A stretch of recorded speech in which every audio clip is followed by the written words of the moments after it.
And we basically administer the program. We get people onto the program, we administer the payments to the providers. The state licenses the providers, ones that require licensing, and they also monitor the providers. So this is the subsidized daycare program for Delaware County. So these are families or individuals who financially qualify for these services. Correct. And the folks that are hired to provide daycare. Well, these are the providers. Right. The people that get approved for the daycare, we don't pay them directly, we pay the provider. So these are the providers. It could be relative neighbors, small providers, but it could also be larger providers that offer more of an educational-based program.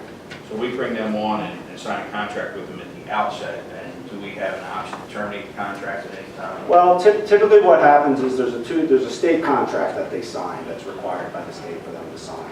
And why you see a lot of these dated after the fact, some of them already have a contract with other children or other relatives in them, so they might have a contract, so it's showing that they have one, but to add these children, they have to amend their contract, so we have to go through this process to do that. So the state, and a lot of times we're waiting for the state to get the contract back to us, but the state does not want us to hold up services while waiting for contracts to be executed.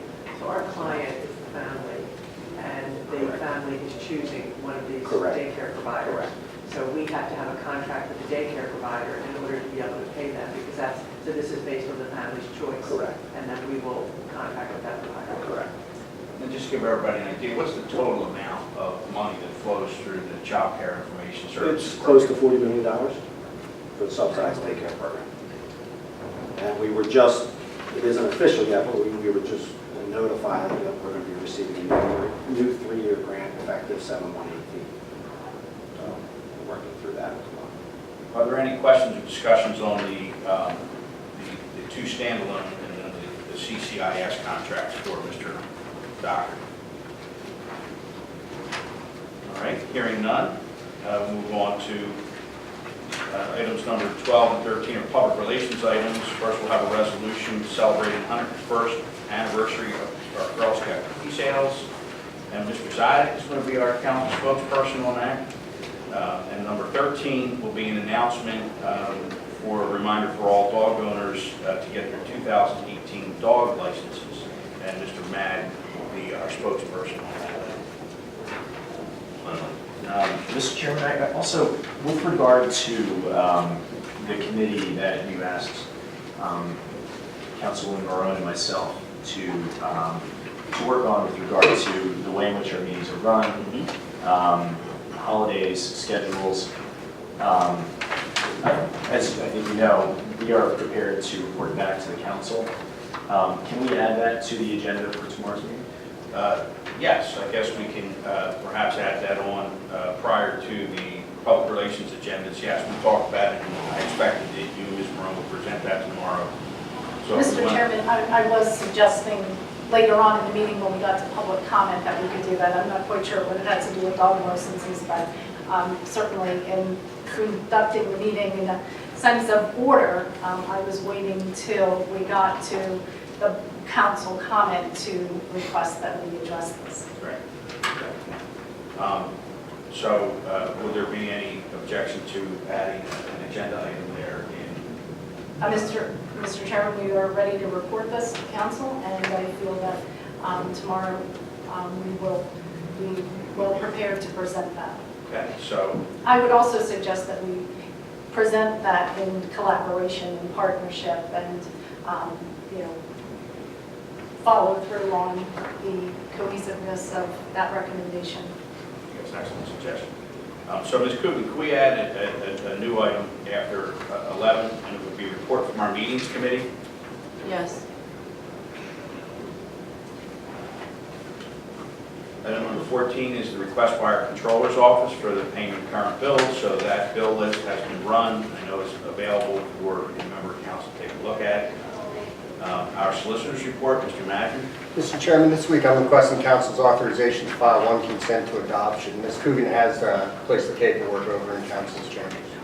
So that's available for review. This is the time of the meeting where we welcome public comment from the residents that are here today. So if you have a comment, a question, please step to the microphone and just give us your name and address. We'd be happy to hear from you.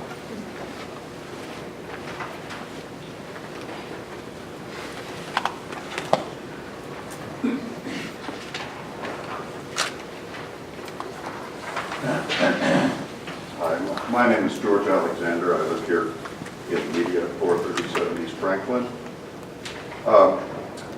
So I'm concerned. About this time last year, I learned about the Mariner East pipeline coming through the western part of the county, and I had heard something about it, but it was about that time that I started understanding the issues that it posed. In particular, the type of material that's flowing through it and the lack of oversight that had preceded its the beginning of its construction. So the material is called natural gas liquids, primarily ethane. That's the biggest one. Far, far more explosive than anything else in any pipeline in Pennsylvania. And it's a large pipeline that they're putting in, 20 inches. There is no example of a pipeline of that size with this sort of material running through a built-up area like our county. So what I'm asking really is that on tomorrow's agenda, there be a discussion of the possibility of doing some analysis of the risks involved with this pipeline. I think we in the county deserve to know better what we're facing with this pipeline coming through. Thanks. Thank you, Scott. Are there any other members of the public? Yes, sir. Please give us your name. Thank you, Mr. Chairman. Eric Friedman, 2 Fallbrook Lane, Glen Mills. I'd also like to address Sunoco's proposed Mariner East pipeline, which poses an unprecedented hazard, in my opinion, to densely populated Delaware County residents. As the previous speaker said, these materials have not been transported here, and Sunoco proposes to transport industrial quantities of them very close to schools, homes, businesses, residential subdivisions, daycare centers across Delaware County. And one way to look at risk, Mr. Chairman, is in terms of consequences and probability. Large releases of these materials have caused damage over very large areas, sometimes over areas measured in square miles. There are a lot of people in those kind of dimensional areas in Delaware County. In terms of probability, Sunoco's reported to the federal government an enormous amount of leaks from its pipelines, 296, in fact, since 2006, which is more than any other pipeline operator. So I don't think that the probability of a leak can be discounted, and I think some assessment of the risk in terms of consequences and probability is warranted. And I would ask council to consider doing such an assessment of the risk that this project poses to vulnerable dense populations. Thank you. Good morning, council members. My name is Jim Coyne, 711 Iris Lane in Middletown Township. I'm also coming before you to speak in support and to encourage you to undertake a risk assessment of the Mariner East 2 pipeline. You may be aware, or you might have seen a report that was on CBS Morning News yesterday about some of the community concerns that exist. Sunoco did not choose to appear on camera. Instead, they submitted a statement, which I'll read for you. It's very brief. This pipeline project was thoroughly vetted over the past 5 years by the appropriate federal, state, and local agencies. Council members, let me speak respectfully but unambiguously. At every level of government, federal, state, county, and township, has failed the public, has failed to protect the public safety and to take to heart community concerns. So I noticed today also that there's a letter to the editor in the Delaware County Times from Representative Chris Quinn in Middletown Township. And he is calling upon the governor to undertake a risk assessment. I appreciate the sentiment, but my question for Representative Quinn and for this council would be, where was your constituent conscience? In 2012, council undertook an economic impact study There was no assessment of the risk to the community. That needs to be addressed now, and I ask you to please address that. On a separate matter, this is the first time I've spoken before council. I would ask you, as a courtesy to the public, to please have a podium for people to have their notes and reference materials. Thank you. Thank you, sir. Good morning, Nan. Good morning, my name's Virginia Marcel Kerslake. If any of you saw the CBS This Morning show yesterday, you may recognize my face. I was one of the very concerned residents from West Whiteland Township in Chester County that spoke up. And I'm here today to reiterate what my other citizens are asking, is that you join the cry for a risk assessment and work to keep people safe. Thank you.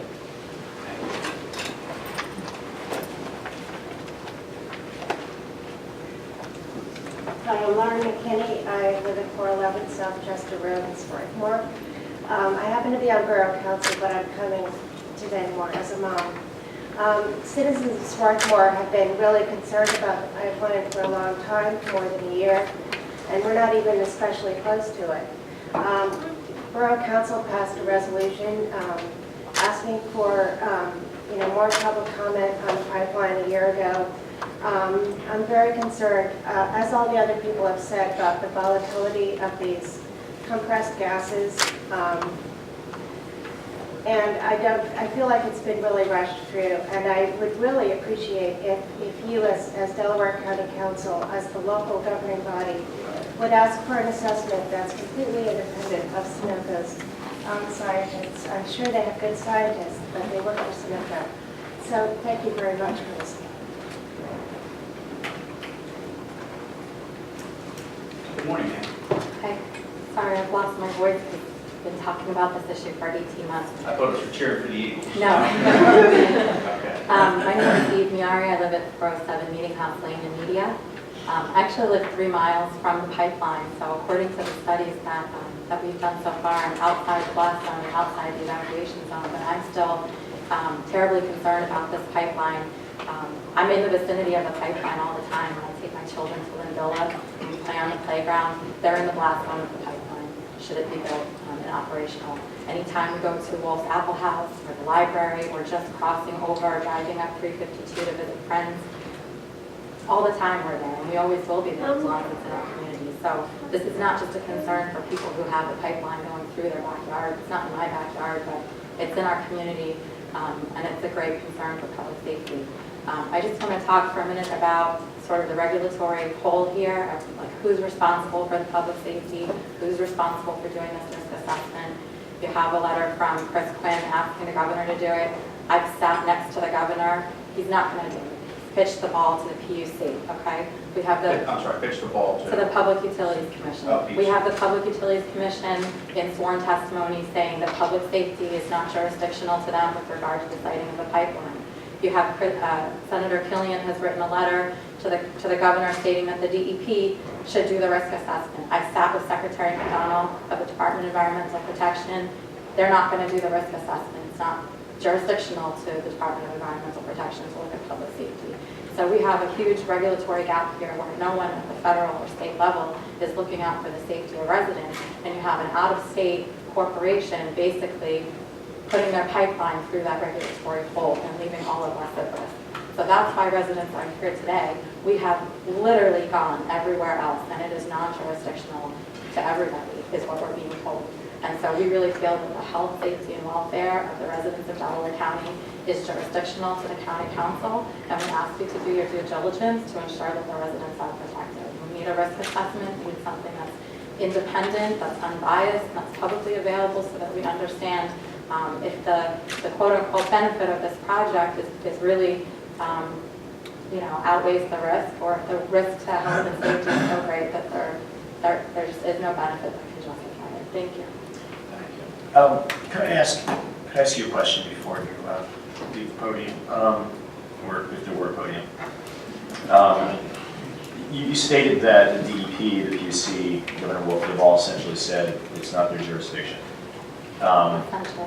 Has there been any statement that if a risk assessment were to be conducted by another body, that they would take it into consideration? So would there be an ear for what the results would be of something that's done by I someone? can only tell you what I've heard in private conversations, but having met with Senator Killian and having met with Representative Quinn, that was the message that I got from them in that meeting, was that in order for them to really look at this in an evidence-based, non-biased way, and really basically believe what we're saying, that there's a risk here, that there has to be an independent assessment procured by a governmental agency. Thank you.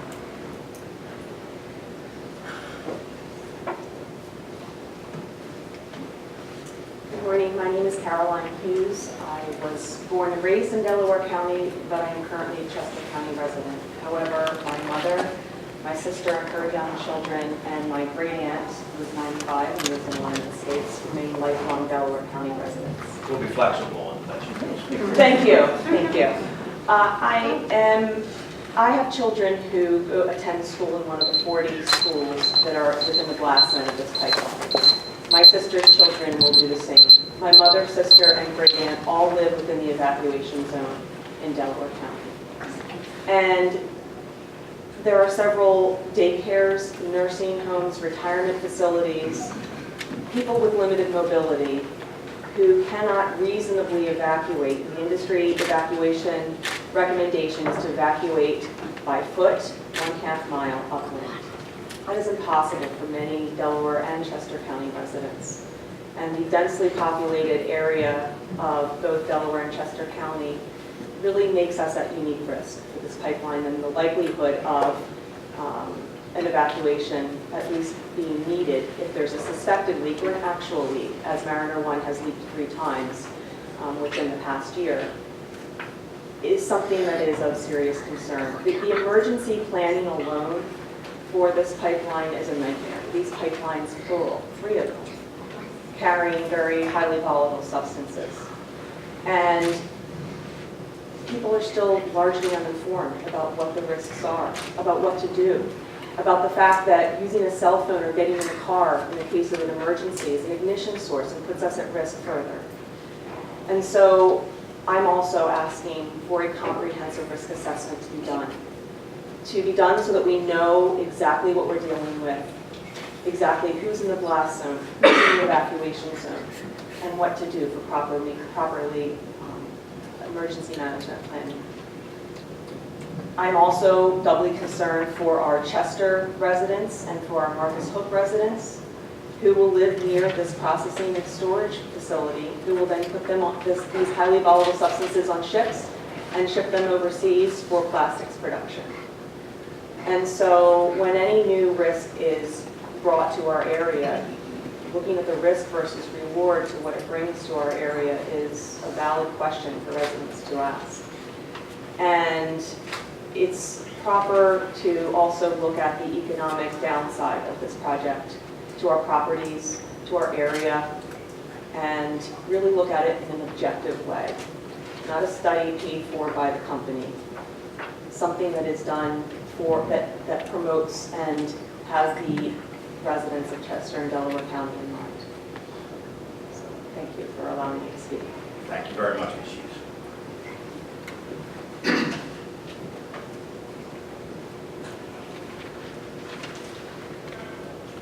Good morning, sir. My name is Mitch Trembicki, 187 Middletown Road, Glen Mills, Delaware County. I too am asking you to consider assessment for an emergency evacuation and the properties of the materials going through this pipeline to be looked at more closely. I live within 150 feet of the proposed pipeline, so I would have to say that I am well within any kind of blast zone. Sunoco over the years has given us postcards giving us this vague evacuation route or evacuation, I don't know what to call it really, but I'll explain to you what they say. They say in the event of a leak that you should run uphill against the leak and against the wind as fast as you can for at least a half a mile.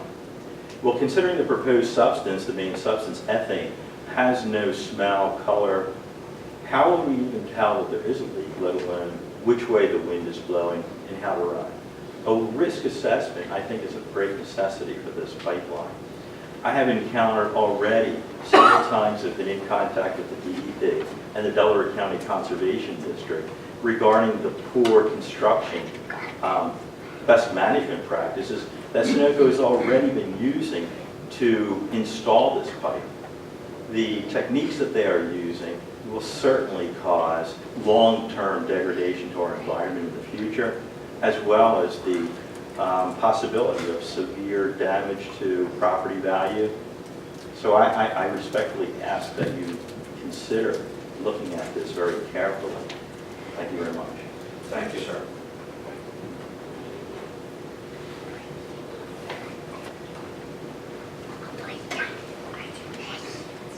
Good morning, ma'am. Good morning. My name is Viviana Dessling. I live at 76 War Admiral Lane in Middletown Township. I myself have lived in Middletown for about 9 years now. My husband is a lifelong resident of Delaware County. We came here, actually settled back in this area to raise our family after we both served in the Navy. And I can say it has been very distressing coming here where we look to raise our family after having served 10 years in the Navy, because I wanted to protect our way of life and help ensure we could then later choose to come home and raise our family in relative safety back here at home. And now to be faced with this domestic risk, one that is known to a certain extent, but not well known to those living here and choosing to live here, it's very upsetting. And what I would ask is, knowing that council had undertook a taxpayer-funded study to consider uses for the Marcus Hook facility, my understanding is that only considered NGLs, natural gas liquids, different options for NGLs. I'm not aware of any other study that was undertook by the council considering other options or considering the possible downside. And others have mentioned, I'm sorry. No, we had commissioned both in 2012 and 2015 reuse studies, and the conclusion of the recommendations from the reuse study certainly all centered around natural gas liquids and other gases. I mean, it was a request for a broader, if they thought they could build an amusement park there, they would have recommended that. But obviously, the conclusions were all centered around the gas. You're correct there. What I would ask then, given what was not studied at the time regarding the downsides, I'm not aware of any study that considered economic downside nor risk. My daughter currently attends Glenwood Elementary, which is right next to the pipes and the valve station that they're putting in. And to see this site, this industrial infrastructure that is going in right next to her school, and the school my two little boys back there are going to attend, is very distressing. If you're not familiar with Title 35, as far as within the Pennsylvania Code, the Public Health and Safety Statute, I ask that council familiarize themselves with Title 35. I think it is very much within the county council's jurisdiction and obligation to ensure that a risk assessment, that county council has a risk assessment conducted. I'm not just asking that county council join others in requesting that the state conduct one. I'm asking that the county council conducts one that is publicly available and independent of Energy Transfer Partners, who is in charge of the project. I think honestly, I think county council owes the residents of Delaware County that. Mr. Chairman, I'm sorry, I have other folks.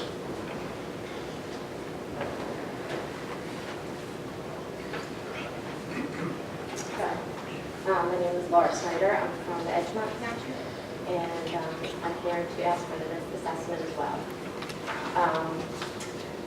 We have had 3 leaks in Edgemont with the Mariner East 1 pipeline in the past 15 years. The last one being in April 2015. In the past 15 years, you said? Yes. The last one being 2015 of April. And that one luckily was diesel fuel. And if that had been any material that's proposed now, I would not be here right now because of the explosive nature of it. I think we need to look at the 911 center, ferry terms, all those places being in the blast zone. So just very concerned about it. Okay, thank you. Thank you.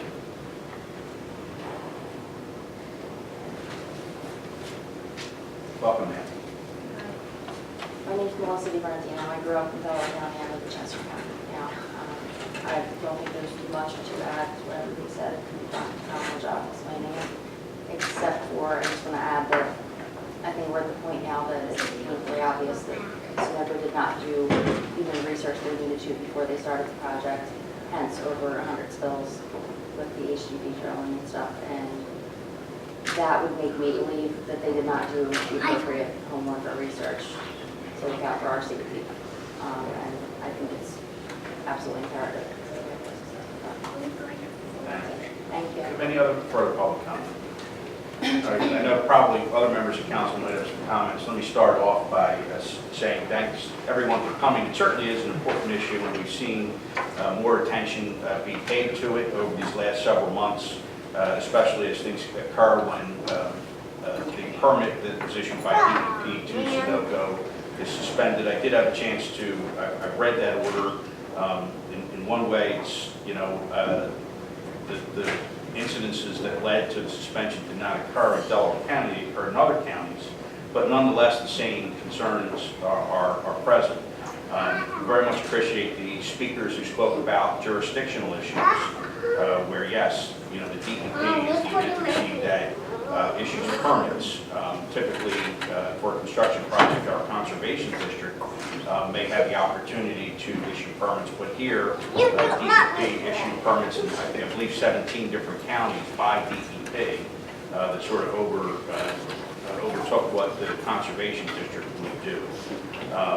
From that jurisdictional standpoint, I think DEP is managing it.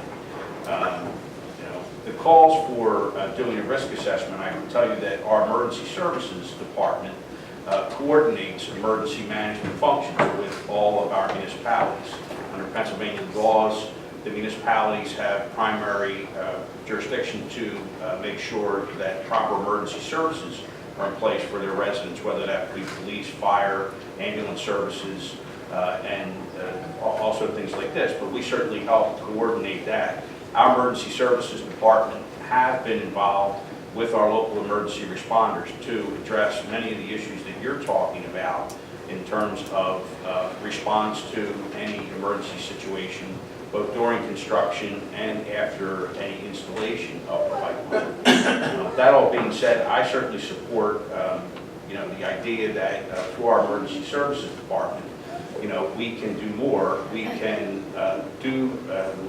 talk about and define what the scope of a risk assessment is and what responses there would be, but I think that's something that our emergency services department, and whatever consultants might be necessary, that we can look at and do wish to do to fulfill that role, fulfill the responsibility and role that the county has in order to coordinate emergency services with our municipalities. So I certainly would like to take a further look at that and define that role. Mr. Chairman, I appreciate that perspective, and I know that you have publicly expressed concern about the safety of the pipeline. I don't think it's any surprise to those present or to members of council that I too have publicly raised concerns about the Mariner East project. And I've looked at the study in 2012, I looked at the study in 2015. I was not, as some of the speakers also spoke about, able to find where due consideration was given to risks posed by the pipeline specifically in those studies.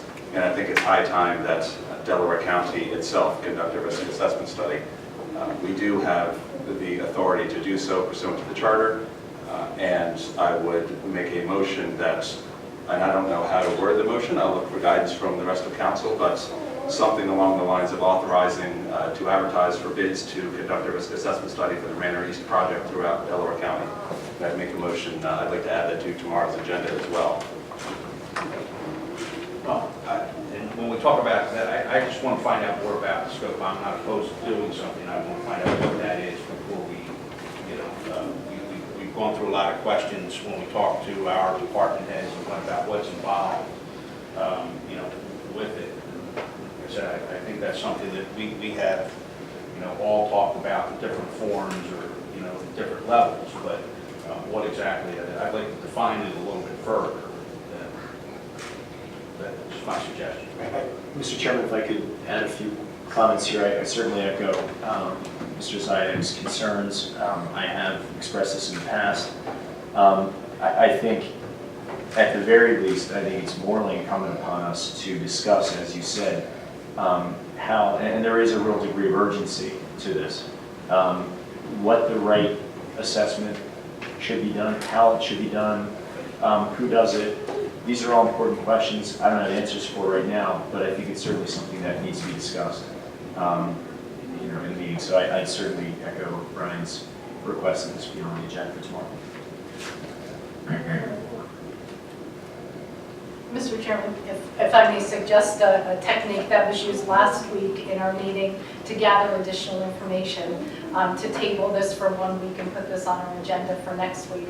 I truly believe that this is an extremely important issue to the residents of Delaware County and to our state, and I'm quite surprised to hear the comments that I've heard from the residents about the governor's reaction to this issue.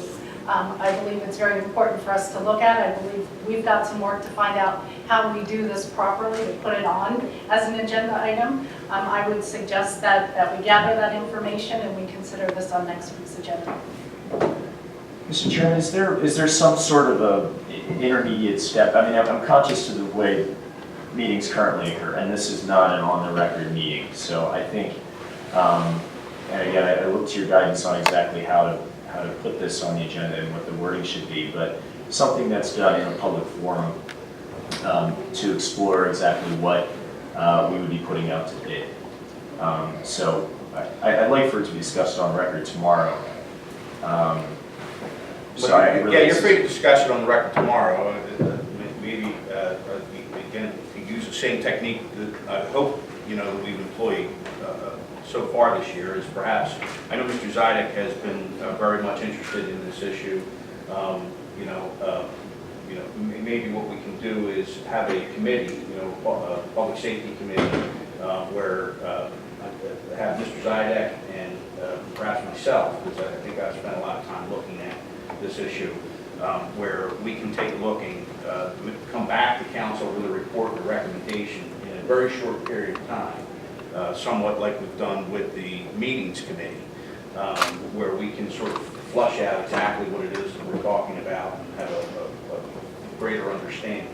Again, I think I have in my mind, what I would like our emergency services department and or consultants to do, but I want to make sure that that meshes with what other members of council, wish to do. So if you're looking for some sort of, public, affirmation that we wish to do something, I think perhaps having that committee moving forward and coming back in, a week or two, after we've had some, making sure we have some congruence of what it is that we're talking about when we talk about risk assessment.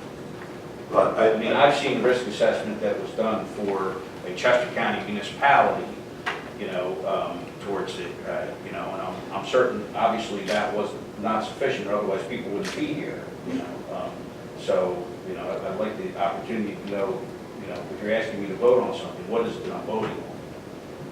Well, I appreciate that, Mr. Chairman, and, so long as we can say, hey, a week from tomorrow, we'll be back and able to vote on something, and it's left for members of council to decide whether they want to vote in favor of it or not. And I appreciate, as I have in my long tenure here, said on several occasions, that I don't know I don't feel I have enough information to vote, so I can appreciate people's perspectives on that front. I guess the only thing that I would share is that as folks spoke about today, I'm less interested in having a department within Delaware County report on this than I am getting an objective, scientifically sound and independent organization that has capabilities to look at this holistically from a safety perspective, from an environmental perspective, to understand the risks. I think we understand, we've had studies who have spoken about the economic development, the economic benefit of the project.